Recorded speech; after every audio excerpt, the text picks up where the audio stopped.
آج سے 30 سال پہلے لوگوں کے پاس ایک یا دو جوڑے لباس کے ہوا کرتے تھے. شادی کے اوپر لوگ کسی سے جوتے مانگ کے لے کے جایا کرتے تھے, یار تیرے جوتے اچھے ہیں, میں نے شادی پہ جانا ہے.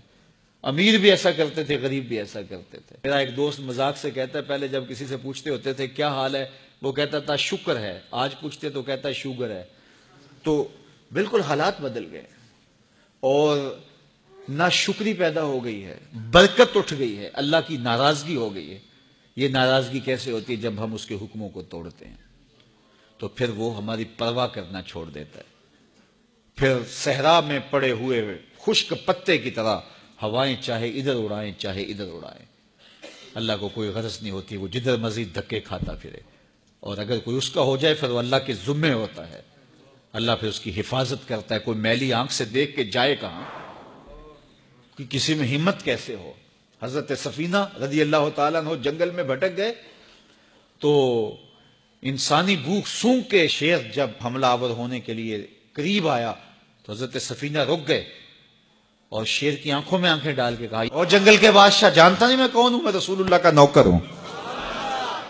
اللہ اکبر. صاحب مشکات لکھتے ہیں کہ اس شیر نے دم ہلانا شروع کر دیا. کوئی زبان حال سے کہہ رہا تھا تو رسول اللہ کا نوکر ہے تو پھر میں تیرا نوکر ہوں. اللہ اکبر. تو ہم جب ان کے نہ رہے تو پھر زمانہ ہمارا نہ رہا, تو یہ نتیجہ ہے گناہوں کا. اللہ اکبر. تو ہم اپنے کاروبار کو جب صاف ستھرا رکھیں گے, پاکیزہ رکھیں گے, تو طمانینت ملے گی, سکون ملے گا, قرار ملے گا. اللہ کے محبوب علیہ السلام کے ایک صحابی گھوڑا فروخت کر رہے ہیں, تو ایک صحابی اور آئے تو انہوں نے کہا کہ یہ گھوڑا بیچتے ہو؟ کہا ہاں بیچتا ہوں. کتنے کا؟ کہا 500 درہم کا. تو عرب گھوڑے کے اوپر سواری کر کے چیک کرتے تھے, دیکھتے تھے, ٹرائی لیتے تھے. تو گھوڑے کے اوپر جب ٹرائی لی نا تو واپس آ کے کہا کہ اس کا 600 درہم لوگے؟ اس نے کہا میں تو 500 میں بیچنے آیا ہوں, تو تم 600 دیتے ہو تو بسم اللہ. تو پھر وہ کہنے لگے اچھا 700 لوگے؟ انہوں نے کہا کہ مجھے اور کیا چاہیے. تو کہا نہیں یہ گھوڑا تمہارا تو 800 کا ہے. وہ کہنے لگے ہاں میرا گھوڑا 800 کا ہے. تو کہا پھر 500 کا کیوں بیچ رہے ہو؟ کہا میری مجبوری تھی, میں نے بیٹی کی شادی کرنی تھی اور میں مجبوری سے 800 کا گھوڑا 500 میں بیچ رہا ہوں. انہوں نے کہا میرے صاحب میرے بھائی میں تو 800 میں لوں گا, جب ہے 800 کا ہے تو میں 500 کا کیوں لوں. انہوں نے کہا بسم اللہ. انہوں نے 800 روپے پیش کی اور گھوڑا لے لیا. تو کہا کہ میری تو مجبوری تھی کہ میں نے بیٹی کی شادی کرنی تھی اور میں اس لیے گھوڑا 300 سستا بیچ رہا تھا, اور تم نے 800 کا لیا جب تمہیں 500 کا مل رہا تھا. کہا میری بھی مجبوری تھی. کہا تمہاری کیا مجبوری تھی؟ کہا میرے رسول کا فرمان میری مجبوری تھی.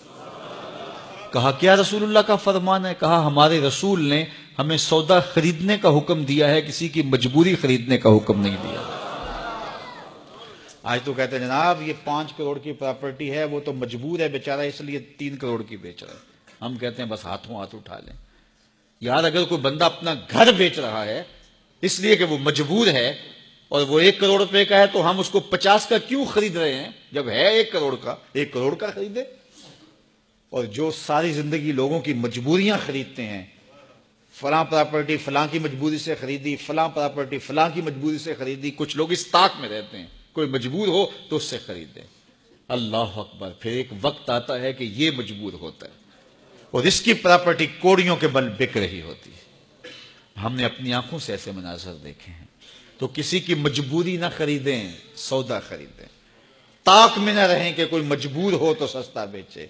جو اس کی قیمت ہے اس کی قیمت سے لیں, پھر دیکھنا کہ عرش کا رب اس کے اندر برکت کتنے ڈالتا ہے. شیخ سعدی فرماتے ہیں میں رود بار کے جنگل میں تھا تو ایک آدمی چیتے پہ سوار اور ہاتھ میں سانپ کا کوڑا پکڑا, میرے پاس آ کے رکتا ہے. تو سانپ کا کوڑا ہاتھ میں اور چیتے پہ سوار, تو میں ڈر گیا. جب میں ڈر گیا تو وہ مسکرا پڑا. اس نے کہا سعدی ڈر گئے ہو؟ میں نے کہا بات ہی ڈرنے کی ہے. کہا تو خدا کا ہو جا, خدا کی خدائی تیری ہو جائے گی. تو اس کا ہو کے تو دیکھ, زمانہ تیرا ہو جائے.